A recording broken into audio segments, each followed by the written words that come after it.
Jangan terlalu menunjukkan keunggulan diri. Semua master ingin terlihat lebih bersinar daripada orang lain. Jangan bersinar melampaui matahari jika kita tidak ingin meledak dan terbakar. Jangan sampai kilauan kita mengalahkan kilauan sinar dari pimpinan atau orang yang berkedudukan lebih tinggi dari kita. Cara tercerdik untuk bisa tetap selamat dan bertahan adalah dengan tetap menjadi orang yang low profile atau rendah hati. Setiap raja, bos, kepala, pimpinan, atau ketua memiliki ego yang lebih tinggi, dan mereka biasanya tidak mau dilampaui. Sebuah kisah dalam sejarah Perancis menunjukkan betapa berbahayanya menonjolkan diri sehingga itu malah menutupi kecemerlangan atasan atau pimpinan. Kisah Nicolas Fouquet yang merupakan Menteri Keuangan di pemerintahan Raja Louis XIV. Demi mempertahankan posisi dan jabatannya, Fouquet kemudian mencoba mengambil hati sang raja dengan mengundangnya beserta seluruh bangsawan di Perancis dan Eropa dalam sebuah pesta paling megah. Singkat kata, pesta itu berhasil dengan gilang gemilang. Semua tamu memuji Fouquet atas pestanya yang meriah.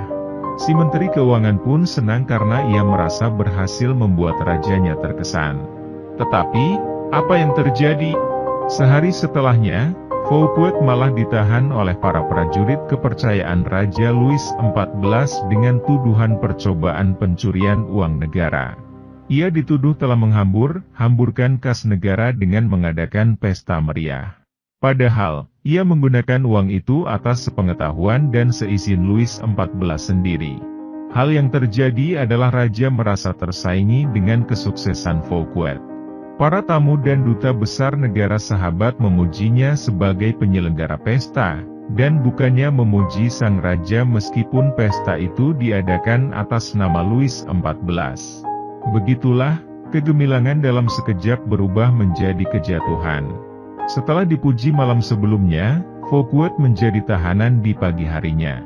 Karena kecerobohannya, ia kemudian ditahan dan harus menjalani 20 tahun sisa masa kehidupannya dalam pengasingan. Apa yang semula ia kira sebagai upaya untuk menyenangkan raja ternyata adalah tindakan yang mencelakannya. Fouquet telah menyinggung ego atasannya, sang raja, dengan menjadikan dirinya sebagai pihak yang mendapat banyak pujian yang seharusnya milik Raja Louis XIV. Setiap manusia selalu merasa lebih nyaman ketika ia merasa lebih unggul dari yang lainnya.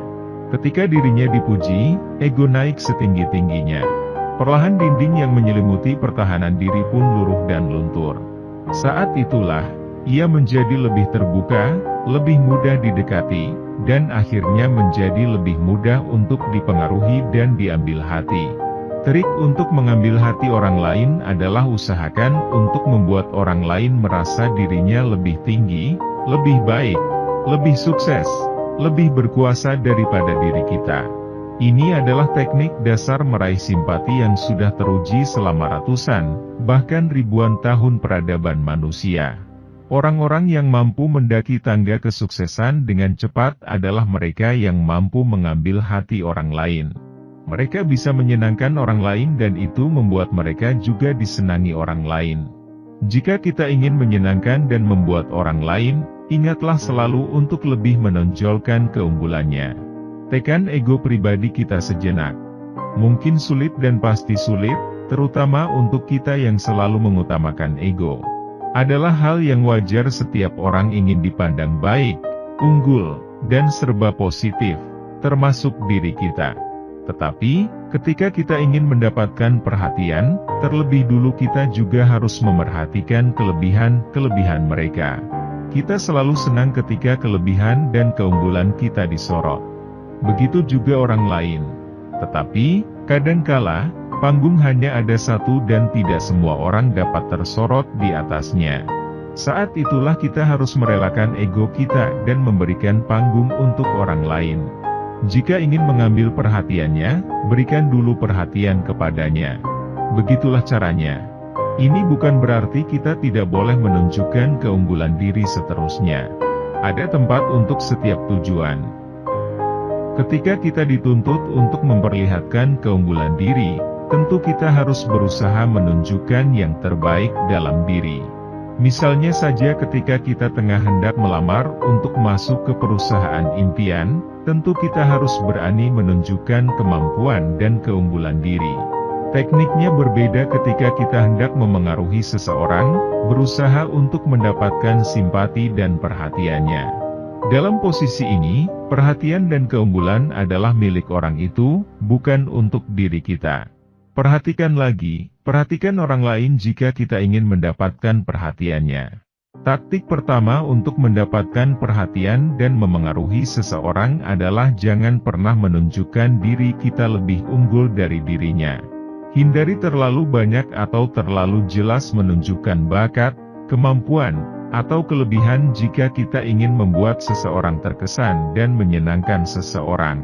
Terlalu mencolok menunjukkan kelebihan diri kita akan memunculkan perasaan insecure, ketidaknyamanan, dan minder pada orang yang sedang kita ajak bicara. Dalam lingkungan pekerjaan, selalu upayakan agar pimpinan senantiasa mendapatkan sorotan utama. Haturkan semua pencapaian dan keberhasilan kepada pimpinan, meskipun itu sebenarnya sumbangsih kita. Tidak banyak orang yang bersedia dilampaui, apalagi oleh bawahannya. Seorang bos seringkali memiliki ego yang lebih tinggi, terutama di hadapan bawahannya. Ini adalah langkah cerdik untuk melesatkan karir dalam waktu singkat. Upayakan agar pimpinan atau bos kita selalu mendapatkan tempat yang pertama. Prioritaskan orang di atas kita, niscaya lama-lama kita juga perlahan akan menjadi orang bawahan yang menjadi prioritasnya. Tunjukkan kalau bos kita tampak lebih brilian, dan tangga naik menuju posisi yang lebih tinggi pun akan mulai terbuka untuk kita.